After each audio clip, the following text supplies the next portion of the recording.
Shri Swami Samarth. लुसेंट्स book में से हम इतिहास पढ़ रहे हैं। उसमें हमारा अगला पॉइंट है संगम युग। ऐतिहासिक युग के प्रारंभ में दक्षिण भारत का क्रमबद्ध इतिहास हमें जिस साहित्य से ज्ञात होता है उसे संगम साहित्य कहा जाता है।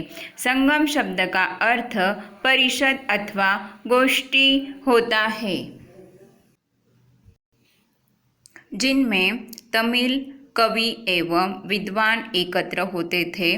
प्रत्येक कवि अथवा लेखक अपनी रचनाओं को संगम के समक्ष प्रस्तुत करता था तथा इसकी स्वीकृति प्राप्त हो जाने के बाद ही किसी भी रचना का प्रकाशन संभव था। नोट: कवियों और विद्वानों की परिषद के लिए संगम नाम का प्रयोग सर्वप्रथम 7वीं सदी के प्रारंभ में शैव संत नायनार तिरुनाबुक्करसु अप्पार ने किया।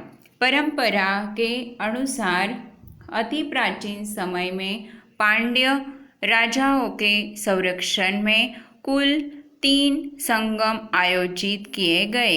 इनमें संकलित साहित्य को ही संगम साहित्य की संज्ञा प्रदान की गई। उपलब्ध संगम साहित्य का विभाजन 3 भागों में किया जाता है।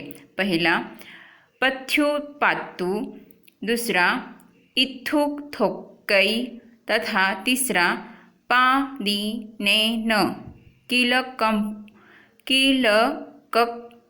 कीलकंकु। तिरुवल्लुवर कृतकुराल तमिल साहित्य का एक आधारभूत ग्रंथ बताया जाता है। इसके विषय त्रिवर्ग, आचारशास्त्र, राजनीति, आर्थिक जीवन एवं प्रणय से संबंधित है।